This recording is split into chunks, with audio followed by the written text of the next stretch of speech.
सभी मित्रों को राधे राधे, जय श्री राधे। भक्तों, आज मैं आप लोगों के सामने जो उपस्थित हुआ हूँ, बड़े दुख के साथ में आज मैं YouTube पर आया हूँ, क्योंकि आपने देखा है 2 दिन से एक मेरा वीडियो YouTube पर अरविंद भैया बहुत वायरल हो रहा है, बहुत बुरा, जिसमें स्वामी आधार चैतन्य जी, लोग इन्हें स्वामी कहते हैं, लेकिन मेरे हिसाब से तो ये स्वामी नहीं हो सकते, क्योंकि स्वामी एक कोमल होता है, शीतल होता है, निर्मल होता है, और स्वामी शब्द जो है वो एक परमात्मा का सूचक शब्द है। तो इनमें वो गुण नहीं दिखाई देते हैं जो इन्होंने मेरे साथ में जो कृत्य किया है, मुझे भरी सभा में बेइज्जत किया। और आज जो बात मैं कहने के लिए जा रहा हूं, स्वामी जी ने मेरा अपमान तो कर दिया, आधार जी ने, लेकिन वो बुजुर्ग हैं, लोग उनकी बात को मानते हैं। उन्होंने मुझे डांटते हुए कहा कि तू मेरा शिष्य कहां है, झूठ बोलता है, तू मेरा शिष्य हो नहीं सकता। हाँ, तू मेरा शिष्य हो ही नहीं सकता है।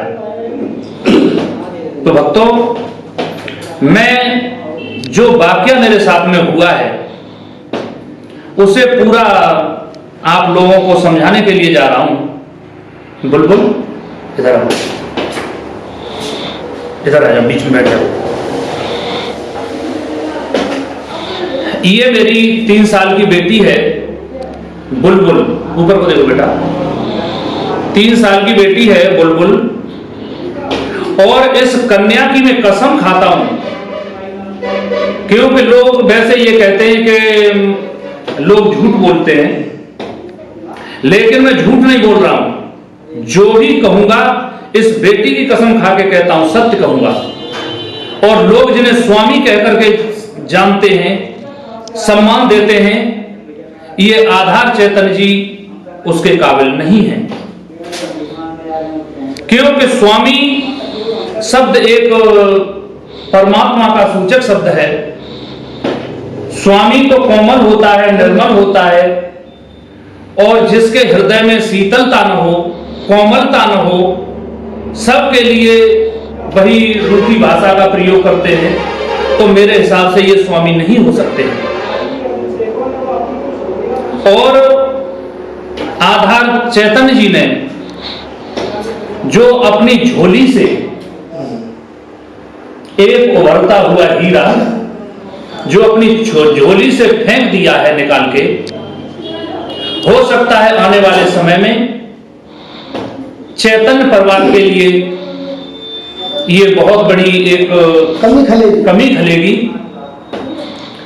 मैं चैतन्य परिवार में कब जुड़ा, कैसे जुड़ा, अरविंद भाई को आपको वाकया बता दूं। जब हमारी और नंदी की वीडियो जो वायरल हुई YouTube पर, क्योंकि मेरा जो आवाज, मेरी गायन और जो भाषा है वो आधार चैतन्य जी जो जवानी में गाया करते थे, वही आवाज है, वही लय, वही भाषा और वही बिल्कुल कहन है। तो लोगों ने काफी उसको सुना, लाइक मिले, और काफी लोगों ने मुझे सम्मान दिया। उसी दौरान जो आधार चैतन्य जी के भतीजे हैं बलराम जी, उनका मेरे पास में फोन आता है कि आप योगेंद्र योगी जी बोल रहे हैं। मैंने कहा जी भैया बोल रहा हूँ। आप कौन बोल रहे हैं? कि मैं स्वामी आधार चैतन्य जी का भतीजा बोल रहा हूँ, बलराम। जी भैया बताएं। तो उन्होंने कहा कि आप बहुत अच्छा गाते हैं, आपका जो गायन है, आवाज है, वो बिल्कुल सेम टू सेम हमारे ताऊ जो हैं आधार चैतन्य जी, उनसे बिल्कुल मिलती है, जवानी की आवाज है आपकी। आप ऐसा करो, आ जाओ तो स्वामी जी से आपको मिलवा देते हैं, आप उनके शिष्य बन जाओ। तो मैंने भी सोचा कि चलो कोई बात नहीं है, इनकी लोकप्रियता जो है वो काफी समय से लोगों में रही है, तो मैं इनका शिष्य बन जाता हूं। मैं एक चांदी का मुकुट बनवाता हूं, पैसों के हार लेकर के गया इनके गांव में जन्म स्थान पर। मेरे साथ में हमारे भ्राता अरविंद कुमार शास्त्री जी जो गांव रतनपुर से हैं ये भी थे। अजय भ्राता जो अजय कैसेट वाले हैं वो अजय भैया भी थे, और एक लड़का हमारे गांव का और है पुष्पेंद्र, वो अभी दिल्ली है, वो भी था। ये लोग गुरु जी के पास में गए और हमने जाकर के वहां गुरु जी का मान सम्मान जो भी था वो किया, और उसके बाद में गुरु जी ने मुझे अपना शिष्य स्वीकार किया। वो वीडियो सभी लोगों ने YouTube पर देखी भी है। हाँ, अब उसी दौरान, ये दिसंबर की ही बात है, पिछले साल की। सर्दियों का ये समय था, तो स्वामी आधार चैतन्य जी उस समय बीमार थे, तबीयत खराब थी। तबीयत से थोड़ा निजात मिली, स्वस्थ हुए, उसी समय का वाकया है। तो उन्होंने फिर हमसे बात की कि बेटा आपको कथा में कितना पैसा मिलता है। मैंने ये कहा, मैंने कहे गुरुजी मैं 40-45 हजार रुपये कथा का लेता हूँ। तो फिर बलराम भैया बोले कि वो योगी भैया आप चिंता न करें, आप स्वामी जी की 37 कथाएं लिखी हुई हैं और आप स्वामी जी के साथ में बने रहो। तो मैंने कहा ठीक है, आपकी जैसी इच्छा है। उन्होंने ये कहा कि हम तुम्हें कभी दुखी नहीं होने देंगे, ये बात हुई थी। अगर मैं झूठ कह रहा हूं तो इस बात के लिए हमारे भ्राता अरविंद शास्त्री जी जो रतनपुर से हैं, बहुत अच्छे कलाकार हैं, जिन्हें स्वर संगीत के बारे में बहुत अच्छी जानकारी, वादन, आवाज बहुत सुरीला है। इनसे आप पूछ सकते हैं। अरविंद भैया जी आप बताएं क्या वाक्य। राधे कृष्ण। मेरे सामने की बात थी, यही दिसंबर का महीना था, तो मैं और योगी भैया, अजय भैया जब गुरु जी से मिले तो हमने गुरु दीक्षा दिलाई, और जो भी मुकुट वगैरह हम भी उस वीडियो में है जो वायरल हुई है वीडियो। तो हमने योगी भैया से कहा, मैंने योगी भैया भगवान की कृपा से आपके पास किसी की कमी नहीं है, पर आपको पैसा मत देखना। 45,000, 40,000, 30,000, 35,000 ये जो भी दे वो पैसा ले लेना, बाकी जो भी 37 कथा है बलराम भैया कह रहे हैं, यही मैंने कहा ना, यही बात। हाँ, अब कथा करना। तो इन्होंने ये कहा भैया जी ठीक है, आप जो कह रहे हो हम भी करेंगे। तो जिला कहाँ की, हरदोई की कथा थी। हरदोई कन्नौज से आगे। हाँ, कन्नौज से आगे जलालपुर गांव था। जलालपुर गांव था, वहाँ कथा करने गए। तो उसके बाद में ये भी थे, गाड़ी भी थी, एक गौरी भैया है वो भी थे, और नंदी भैया भी शायद ढोलक पे थे। इन्होंने ये कहा था कि योगी जी आप और जो तुम्हारे ढोलक वादक हैं नंदी, उन्हें आप लेकर के आए, और एक लड़का कोई हवन वाला हो तो उसको ले आना, और आप गाड़ी से आइएगा, आप चिंता मत करिए बिल्कुल। आपका जो भी है सिस्टम, पैसे जो डीजल वगैरह, हाँ डीजल वगैरह है वो आप चिंता न करें बिल्कुल। तो मैंने कहा ठीक है गुरु जी। उसके बाद में 23 जनवरी से कथा थी वो, हम लोग वहाँ पहुँचे, कथा हुई। उसके बाद में इन्होंने हमें 10,000 रुपये दिए। हाँ, आपने मुझे बताया था 10,000 रुपये। गुरुजी ने मुझे 10,000 रुपये दिए और हमसे कहा कि बेटा आगे वाली जो कथा है उसमें भी आप आ जाना। मैंने कहा ठीक है गुरुजी, सोचूंगा मैं, क्योंकि बलराम भैया ने ये कहा था मुझसे कि आप चिंता मत करना, अगर कोई बात है तो आप मुझे बताना। तो मैंने वो 10,000 रुपये ले लिए। उसके बाद में हम लोग वहाँ से चले आए तो उस जगह मान लो 5,000 रुपये का करीब डीजल हो गया स्कॉर्पियो गाड़ी का। 5,000 रुपये मैंने नंदी जी को दिए और 3,000 रुपया जो गौरी शास्त्री धर्मेंद्र हैं जो बहादुरगढ़ के, उनको मैंने दिए। तो 3,000 रुपया घर से मेरा खर्चा हुआ जेब से। और तुम्हारी तो मजबूरी फिर? मेरी मजूरी और जो मैं गाड़ी अपनी लेकर के गया वो, चलो गुरु जी के मान सम्मान में कोई दिक्कत नहीं है।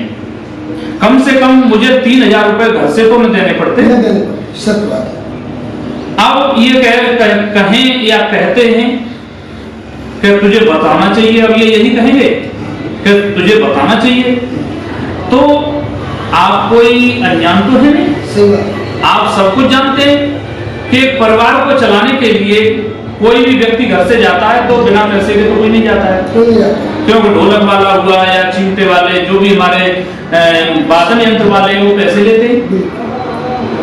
तो इस तरीका से 3,000 रुपये मेरा खर्चा हुआ, आपने 10,000 रुपये दिया।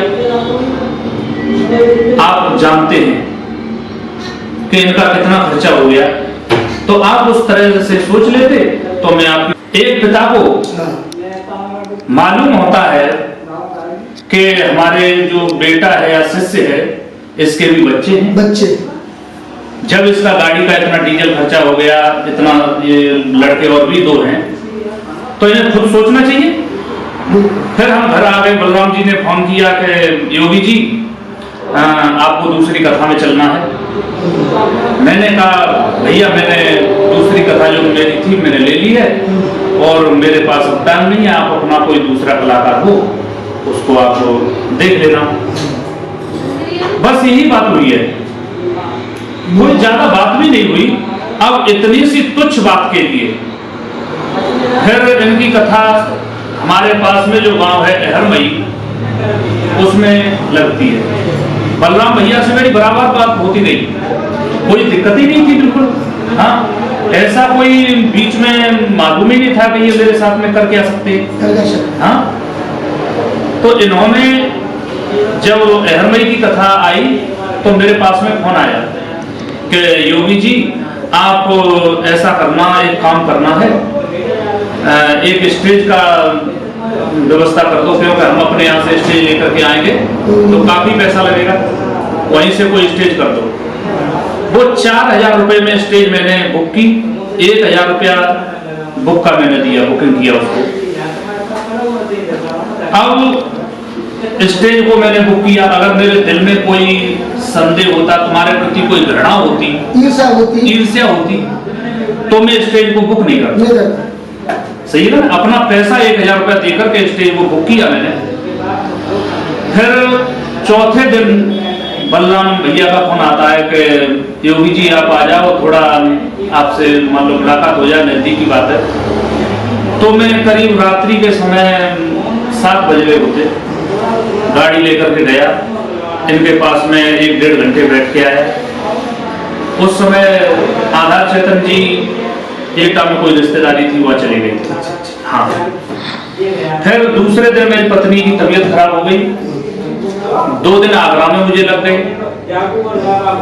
अंतिम दिन था कथा का। उस दिन मैंने इनके पास में जैसे मैं आगरा से आया, फोन किया मैंने, बलराम भैया और कैसे हैं? बढ़िया है।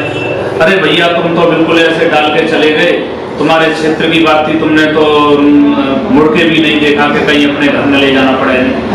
हाँ, ऐसे शब्द इन्होंने बोले। तो मैंने कहा मेरे भैया मेरी पत्नी की तबीयत खराब हो गई, इस वजह से मेरी बात नहीं हो पाई, और मैं अभी आ रहा हूँ गौरी को लेकर के। जो गौरी बहादुरगढ़ वाले हैं धर्मेंद्र शास्त्री, उनकी भी ये इच्छा थी कि आधार चेतन जी को अपना गुरु बना ले। हाँ, तो मैंने बलराम जी से बात की तो उन्होंने कहा कि देख लेंगे, आप आ जाओ।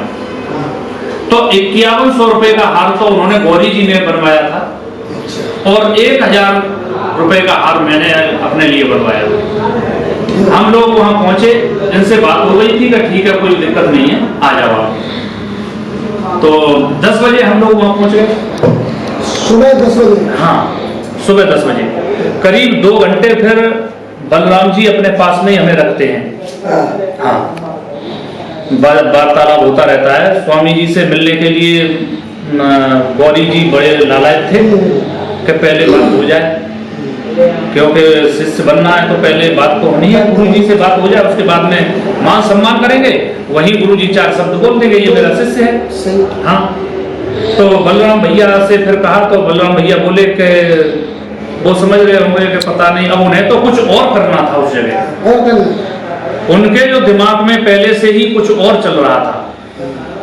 ये बेटी की कसम खा के कह रहा हूं मैं, झूठ नहीं कहूंगा, क्योंकि इन्होंने जो मेरे साथ में किया है वो बहुत बुरा किया है।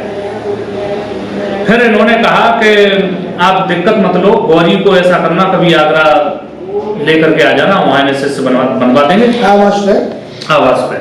हाँ, उसके बाद में करीब 12 बजे के करीब हम स्वामी जी जहाँ रह रहे थे वहां पहुंचते हैं। वहां जाकर के फिर हम करीब आधा घंटा बैठे रहे। बलराम जी अंदर चले गए। फिर इनका आपस में कोई वार्तालाप हुआ। हाँ, इन्होंने कहा है कि वो योगेंद्र योगी आ गया है जो 10,000 रुपये ले गया था और फिर दोबारा कथा में नहीं आया था। हाँ, तो उसके बाद में हम 3 लोग थे। एक वहीं के राहुल भैया जो ढोलक वाले हैं वो भी थे, गौरी शास्त्री भी थे। तो आधार जी का जो ड्राइवर है उससे इन्होंने कहलवाया कि ऐसा करो, आप लोग नीचे जाओ और वहीं बैठो, गुरु जी आ रहे हैं। तो हम लोग वहां से चले आए। हमें मालूम हो गया हमने तो कुछ ना कुछ थोड़ी बहुत दिक्कत है, क्योंकि एक शिष्य का और पिता जैसा नाता होता है गुरु से। अरे जब हम गए तो कम से कम गुरु जी को ये सोचना चाहिए कि जब योगी आया है तो कम से कम 2 मिनट चाहे 1 मिनट बात करते और बेटा कैसे हो, क्या है क्या नहीं। आपने हमारे पास में फोन नहीं किया, आपको फोन करना चाहिए, कुछ भी सही, ऐसा कोई वार्तालाप नहीं हुआ। तो गौरी भैया ने कहा कि वो योगी भैया ऐसा करो, पहले आप सम्मान करो, मैं बाद में करूंगा। हाँ, बाकी बाद में मैं सम्मान करूंगा। तो सबसे पहले सम्मान करने के लिए मैं तैयार हुआ। मुकुट जब मैंने पहनाया सहरा तो इन्होंने अरे रहने दे ऐसा शब्द बोला। और उसके बाद में फिर इन्होंने जैसे ही मैंने नोटों का हार डाला तो नोटों का हार तो डलवा लिया, और नोटों का हार डलवा के कुछ बोला नहीं। मैंने कहा मैं आपका शिष्य योगेंद्र योगी। हाँ, चैतन्य योगेंद्र योगी। तो ये कहते हैं अबे तू मेरा शिष्य कहाँ है, झूठ बोलता है, तू मेरा शिष्य हो ही नहीं सकता, तू मेरा शिष्य हो ही नहीं सकता है, तू वही है जो 10,000 रुपये लेके चला गया, लौट के आया तू। ऐसे इन्होंने मुझे झाड़ दिया भरी पब्लिक में। अरे तुम अकेले में, मुझे कमरा पर जब मैं गया उस समय 2 थप्पड़ मार लेते और जो कुछ भी कहना था वहां कह लेते, मुझे बुरा नहीं लगता। फिर भी मैं हंसता रहा। आज मैं खून के आंसू रो रहा हूं। तुम्हें दर्द है? किसी के अपमान का क्या दर्द होता है आधार चेतन जी आप नहीं जानते, क्योंकि आप तो ये समझते हैं मैं रावण हो रहा हूं, मैं बहुत बड़ा विद्वान हूं। अरे ठीक है, आप विद्वान थे, आपकी लोकप्रियता लोगों में रही, लोग आपको सुनते हैं, सम्मान देते हैं, क्योंकि आप यादवों में एक कलाकार हुए थे। अच्छी बात है, लोगों ने आपको सम्मान दिया, लेकिन तुम दूसरों का सम्मान नहीं जानते हो। मैंने तुम्हारा कहां अपमान कर दिया? क्या मुझसे गलती हो गई जो तुमने भरी समाज में मुझे अपमानित कर दिया? फिर भी मैंने कहा मैंने गुरुजी मुझे कथा मिल गई थी, इसके लिए मैं नहीं गया। चल बैठ जा। फिर मैं बैठ गया वहां पे। उसके बाद में बलराम मुझे समझाने लगे, योगी भैया आप चिंता मत करना, आप टेंशन मत लेना, दाऊ ने जो बोल दिया है तो आगरा आ जाना और आप बिल्कुल टेंशन मत लेना। जब मेरा अपमान हो गया, मैं उतरने के लिए वहां से हुआ, बलराम ने किसी भी कीमत पर मुझे वहां से उतरने नहीं दिया। वहां के गांव के लोगों को, क्षेत्र के लोगों को बहुत बुरा लगा, क्योंकि ये कैसा गुरु है? ऐसा गुरु हो ही नहीं सकता है जो भरे समाज में अपने शिष्य की इस तरह से अवहेलना करना। शिष्य नोटों का हार पहना रहा है, तुम्हारे पैर छू रहा है। एक दुश्मन होता है उसका भी इस तरीके से कोई अपमान नहीं करता जैसे आपने किया। उसके बाद शाम को जब मैं वहां से निकला, उसी समय 10-20 लोग आ गए मेरे पास में लड़के भाग करके कि योगी भैया आपका ये गुरु नहीं है, ऐसा गुरु नहीं हो सकता है, क्योंकि भरी सभा में आपकी आज बेइज्जती हो गई। फिर भी मैंने ये कहा, मैंने कहा कोई बात नहीं, आप उनसे कुछ मत कहना, क्योंकि वो मेरे गुरु हैं, सम्मानी है। वो लोग तो बहुत गुस्से में थे। अरे 2-4 शब्द अपशब्द भी कह देते, फिर भी तुम्हारा मरना था उस जगह पे। फिर भी मैंने मना कर दिया लोगों से। अब क्या होता है, जो स्टेज का पैसा था अरविंद भैया, इनका मतलब ये था कि अपमान तो करना ही था, क्योंकि योगी जिस तरीके से बढ़ रहा है, योगी को किसी तरीका से डाउन करो। हाँ, तो डाउन करने का ये तरीका था। हो सकता है किसी ने इन्हें, क्योंकि लोभी तो हैं सब लोग जानते हैं, तुम्हारी आदत जहां भी कथाएं होती हैं, प्रत्येक कथा वाला जानता है कि तुम्हारे अंदर पैसे की कितनी बड़ी भूख है। इस पैसे को आप छाती पर रख के नहीं ले जाएंगे, क्योंकि कुछ ही समय की बात है, इस दुनिया से आपको जाना है छोड़ के, तो ये पैसा साथ नहीं जाएगा। इस पैसे के लिए आप इतना वो करते हो, किसी का मान सम्मान भी ले लो, किसी से 2 प्रेम के शब्द कहना नहीं जानते हो, हैं? जहां भी जाते हो कथा वाला आपको किस तरीके से, किस नजर से देखता है, वो सभी कथा वाले जिन लोगों ने कथा कराई है वो सब जानते हैं। और कमेंट के द्वारा मैं तो ये कहता हूं, बताओ, क्योंकि मेरा जो अपमान हुआ है, इन्होंने ये कहा कि तू मेरा शिष्य हो ही नहीं सकता है। तो जब इन्होंने एक पिता अपने पुत्र से कह दे कि तू मेरा बेटा नहीं है या मेरा शिष्य नहीं है, तो अब मैं कहता हूं कि आधार जी आप मेरे गुरु नहीं है। ठीक है? हाँ, क्योंकि हमारा तुम्हारा कोई रिश्ता नहीं है। आपने जिस तरीके से अपमान कर दिया ठीक है, लेकिन आपने जो वीडियो डलाई है, वीडियो डलवा के ये अच्छा नहीं किया है, क्योंकि किसी के मान सम्मान को, मेरे बच्चे नहीं थे हैं, किसी की पीठ पे लात मारना, उसके बिल्कुल मान सम्मान को तुमने ठेस पहुंचाई है, ये अच्छी बात है तुम्हारी? ये अच्छी बात नहीं है। और लोग अब तुम्हारी जो पोल है उसको सब जान चुके हैं, तुम्हारी क्या पोल है। लोग सिर्फ आपके नाम से, जो आपकी लोकप्रियता थी उसके नाम से आपको पैसा देते हैं, मोटा पैसा देके बुलाते हैं, और आप किसी से 2 शब्द भाषा के नहीं। उस दिन कथा में मैं वहीं बैठा था, एक बड़ी बूढ़ी मैया, कम से कम होती तो 90-100 साल की अम्मा थी, और वो बेचारी लाठी को लेकर के चल रही थी। एकदम से कहते हैं, बुढ़िया कहां घूम रही है, चल बैठ। अरे बताइए, किसी माँ बहन की आप इज्जत करना नहीं जानते, आप बुजुर्ग हैं, अच्छी बात है, लोग रुक जाते हैं, कह रहे चलो बुजुर्ग हैं, इनसे कोई अपशब्द कहेंगे अच्छा नहीं लगेगा, लेकिन आपने तो हदें पार कर दी हैं। उसके बाद में अब मैं आगे बढ़ता हूं। 4000 रुपए में जो स्टेज थी, कथा वाले ने अच्छी स्टेज को बुकिंग किया था। जो स्टेज इन्होंने वहां दिखाई वो कम से कम 20,000 रुपए की स्टेज थी। जब भाई कोई कथा वाला 2.5 लाख रुपए या 3 लाख रुपए तुम्हें दे रहा है, तो वो अच्छा ही अपने यहाँ चाहेगा, वो व्यवस्था आपको करनी थी। आपने मुझसे कहा कि कोई 2,500-3 हजार की स्टेज देख लेना। 2,500-3 हजार में कई स्टेज आती है कथाओं, वो अभी शादियां चल रही हैं, बड़ा ही मुश्किल से 4,000 रुपए में, मेरा बिल्कुल करीबी मित्र था मेरा टेंट वाला, उसके पास में मैंने हाथ जोड़ करके कैसे भी 4,000 में उसको तैयार की। कथा वाले ने वो स्टेज खुलवा दी कि मुझे अच्छी नहीं लगती, दूसरी स्टेज लाओ जो मैंने तय किया आपसे। फिर इन्होंने, बलराम ने बहुत शब्द तो उन कथावाचक की जो पत्नी, वो कथा करा रहे थे, उनकी जो पत्नी थी उनके लिए बोल दिए, अरे वो ऐसी है वैसी है। मैं नहीं अपनी जुबान से कहूंगा ऐसे शब्द, जैसे शब्द तुमने प्रयोग किए थे।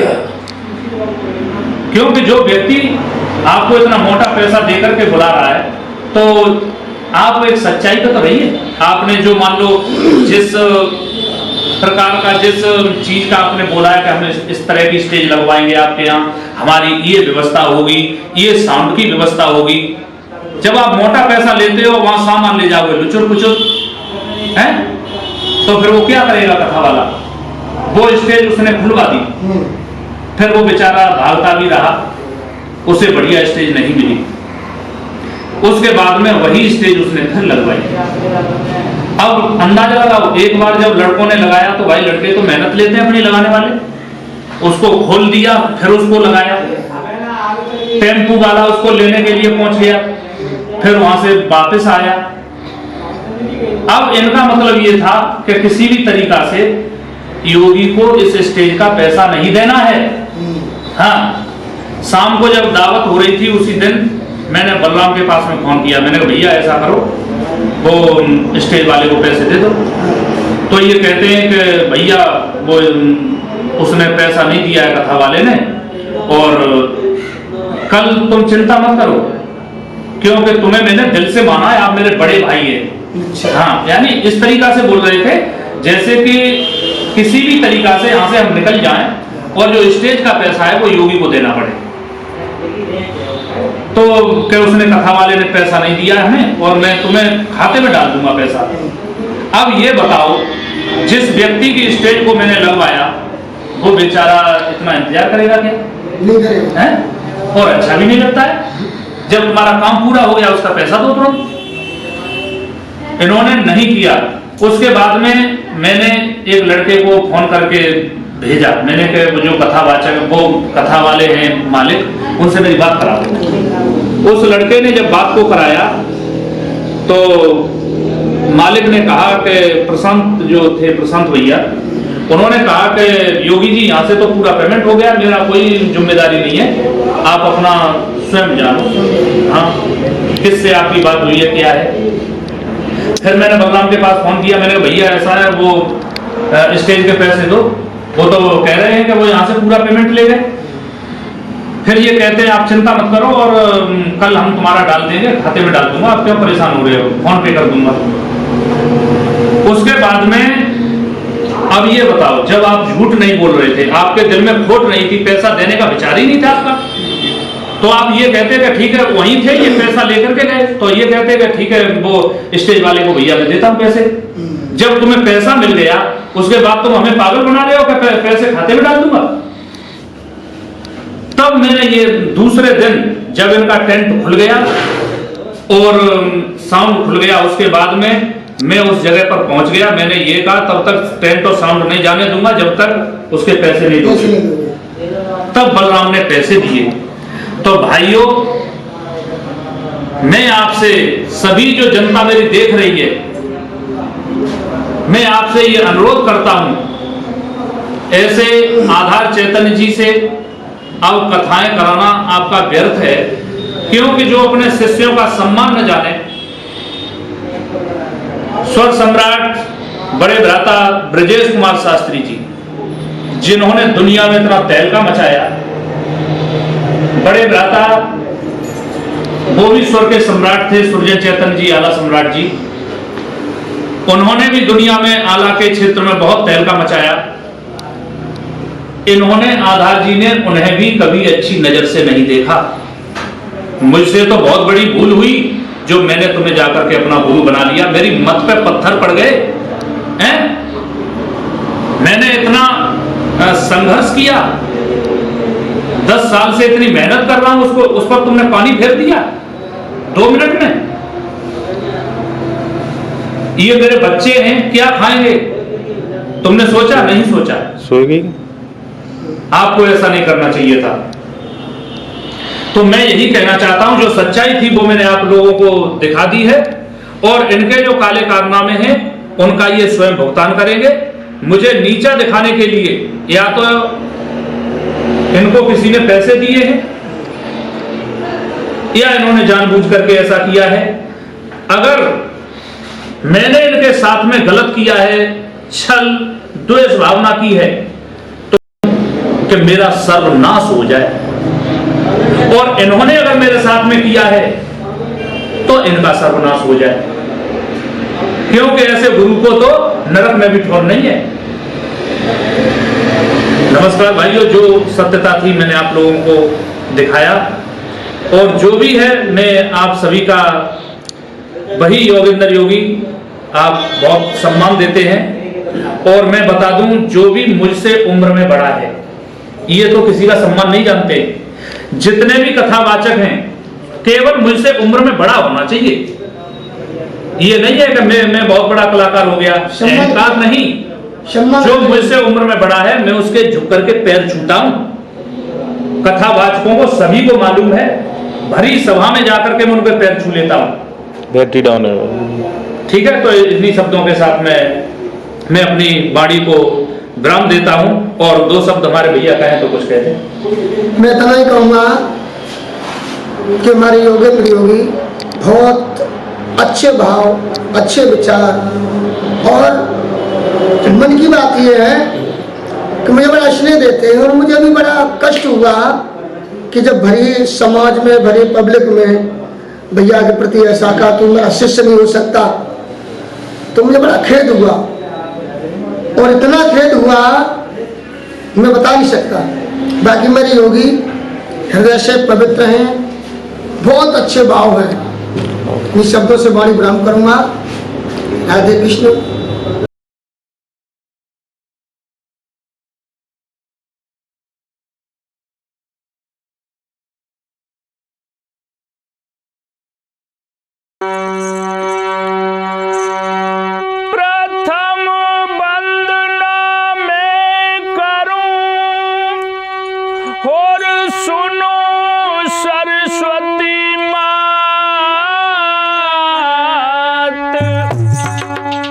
आज दिन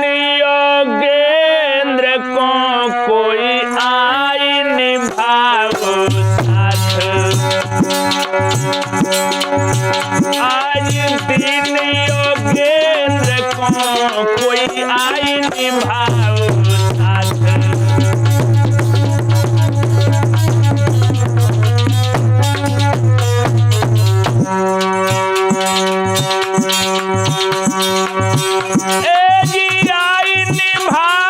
साथ।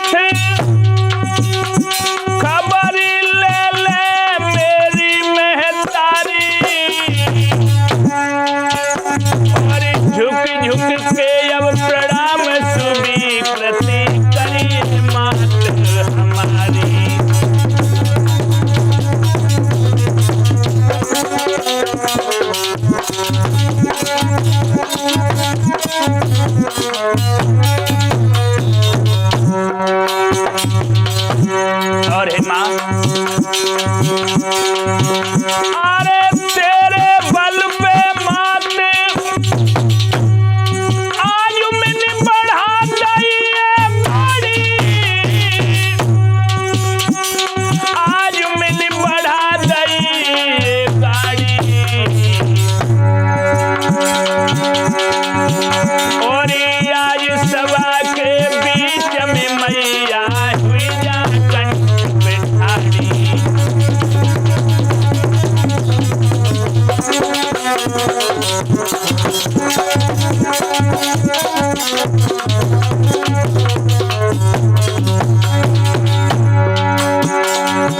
आज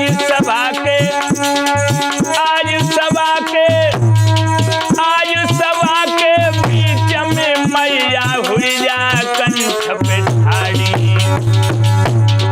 हमारी मात सरस्वती हमें निको दीजिए सुमति।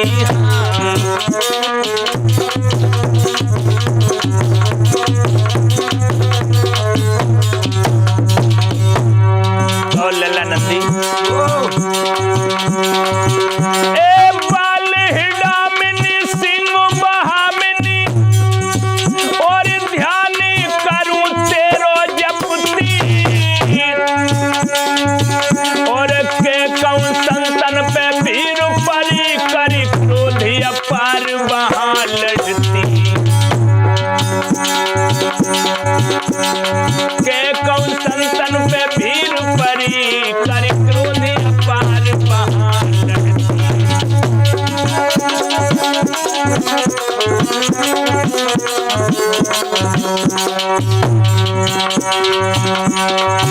आरी के कंवसुरन से जंग जुड़ी कर कंचन खबर ले भरती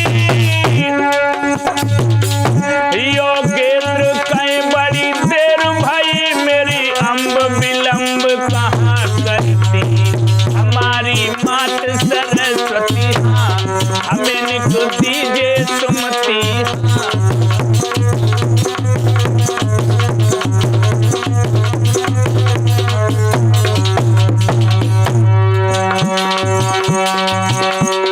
आई जा कर नहिला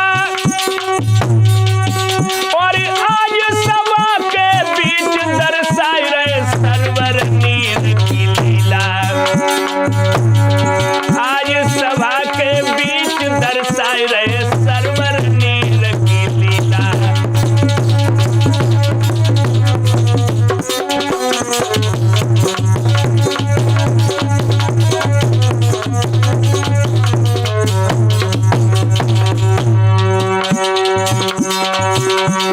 सहायता करो जी हमारी और ये योगेंद्र सभा में मैया तेरो बनो पुजारी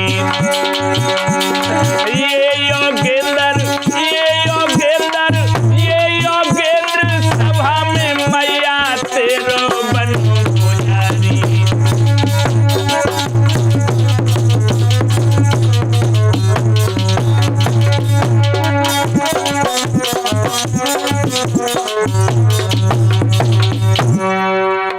मेरे भाइयों आज हम एक राजा की कहानी सुनाएं जो प्रजा को पुत्र के समान प्यार देने वाला राजा ना ना ना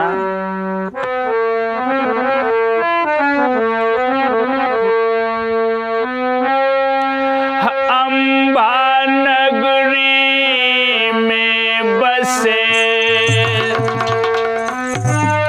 कोई अम्ब नाम को भूप अति दयाल पर स्वार्थी कोई दया धर्म को रूप। अम्बा नगरी में महाराज अम्ब राज करते थे। लल्ला नंदी जो बहुत ही दानी राजा हैं, उनके दरवाजे से कोई भी याचक कभी विमुख नहीं लौटा। और कैसा था राजा, सुनो ना।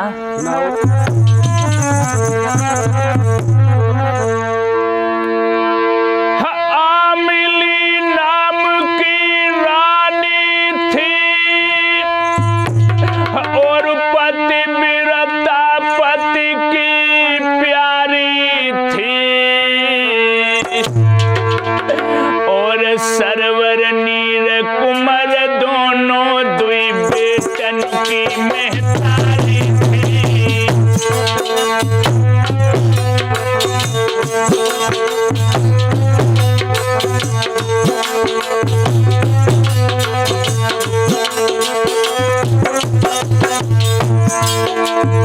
एक राजा उनकी दुल्हन का नाम है आमली, उनके दो बच्चे हैं सरवर और नीर। हाय हाय कैसा था राजा, बहुत अच्छा बहुत अच्छा। सुनो ना।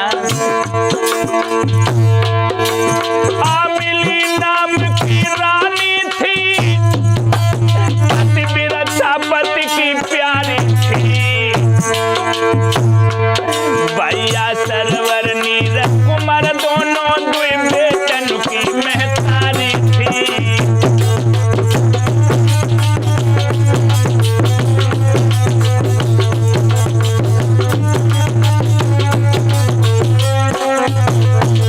और सुनो, बनी बिगड़ जाती और पल में बिगड़ी भी बन जाती है। माया विचित्र यखलेश्वर की न समझ किसी के आती है।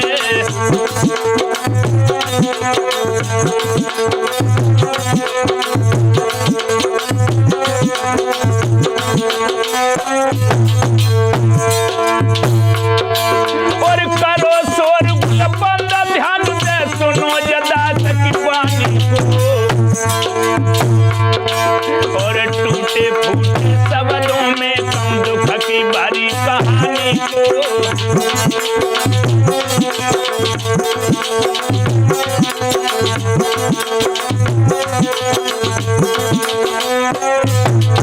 और सुनो लोगों, होनी कैसी हो जाती है, होनी कैसी हो जाती है, हम सबके लिए बताएंगे। योगेंद्र कुमार मुखिया बारे आज भजनों में समझाएंगे।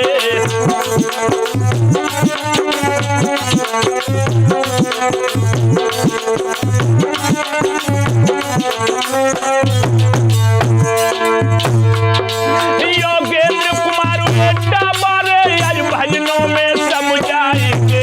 सुनो ना, और करे भजन मां मनसा के फिर चरणों में सिर उठाएंगे।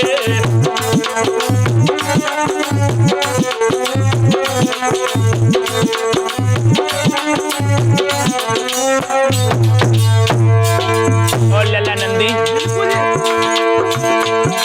अरे सुन करके भजनों को श्रोता लहर लहर लहराएंगे।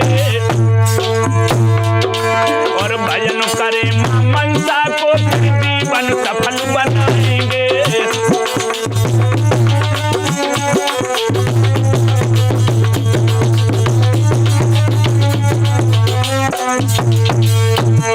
मेरे भगवत प्रेमियों, बहुत अच्छा राजा जिसके दरवाजे से कोई भी याचक कभी विमुख नहीं लौटा। मेरे भाइयों, ऐसा हुआ है, इंद्र का सिंहासन हिलने लगा तो इंद्र सोचने लगा, हमें महसूस होता है कि राजा अम्ब ने सुरपुर की शुद्ध सीढ़ियों पर अपना पैर जमा लिया है। फौरन ही विश्वामित्र जी को भेजा है। विश्वामित्र जी ने जाकर के अंबा नगरी की गलियों में लला नंदी आवाज लगाना प्रारंभ किया। क्या आवाज लगाई?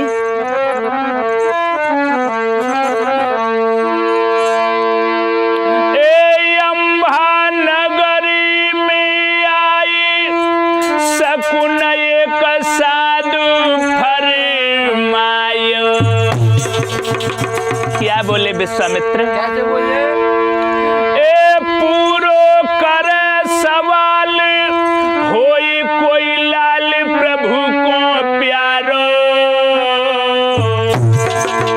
और जाकी पति राखे करतार रे के जगत भाई रखुमार।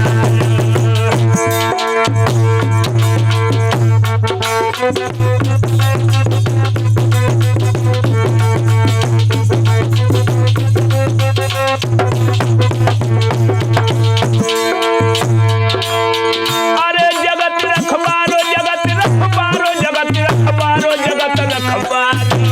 सुनो ना,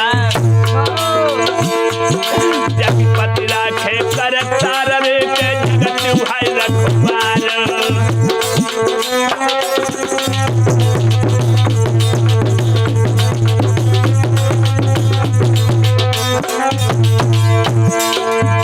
कोई ऐसा है जो मेरे सवाल को पूरा करे?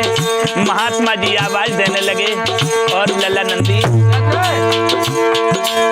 रहे राज नहीं बात पड़ो ठाट एक दिन सारो, एक दिन सार। जब कालवली भकी रे चलो नहीं भैया चारो।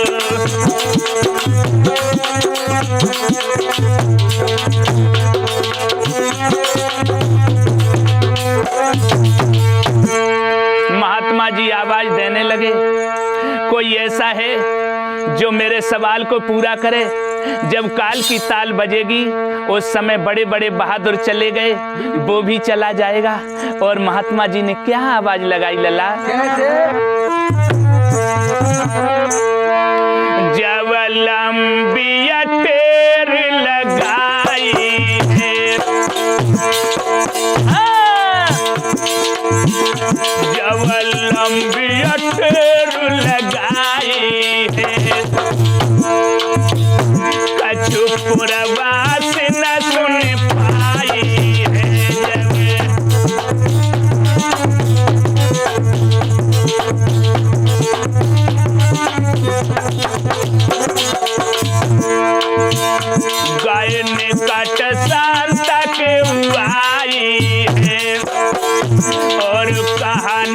आगे ते समझाई है गाए।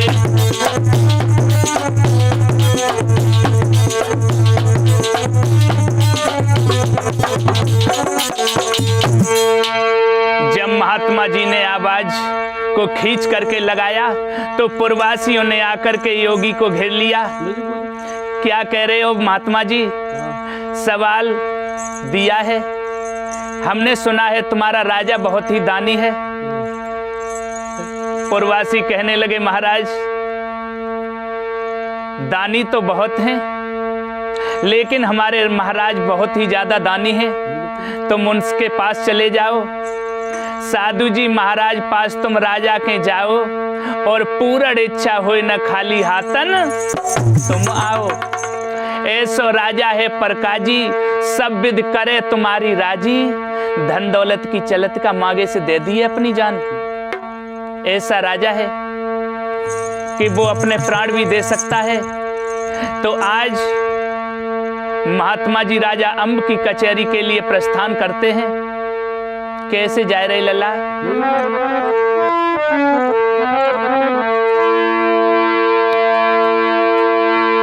ए पुरवासिन की सुन लई रे साधुअन भैया पानी।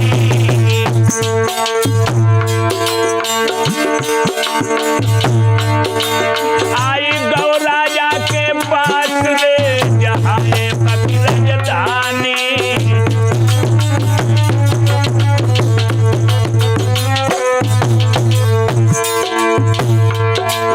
जब राजा के दरबार में महात्मा जी आए, हाय हाय क्या हुआ सुनो ना। ए पुरवासिन की सुन लाई रे साधुअन भैया पानी। आई गए राजा के पास रे जहाँ बकी राजधानी।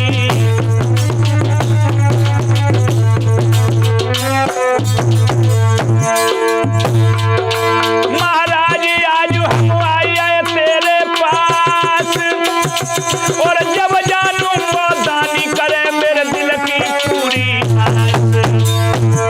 मेरे राजा रे मेरे सांवरिया बहुत दूर से हम आई गए हैं, तेरो नाम मशहूर रे राजा रे बहुत दूर से हम आई गए हैं।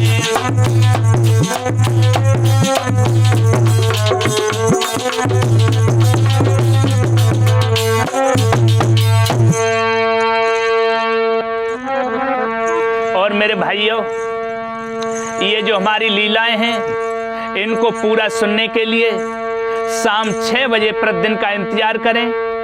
हमारी लीलाएं शाम प्रतिदिन 6 बजे आएंगी। तो सभी लोग हमारे चैनल को लाइक करें, शेयर करें, सब्सक्राइब करें, जो कि हमारी पूरी लीलाएं आपके पास पहुंचती रहें।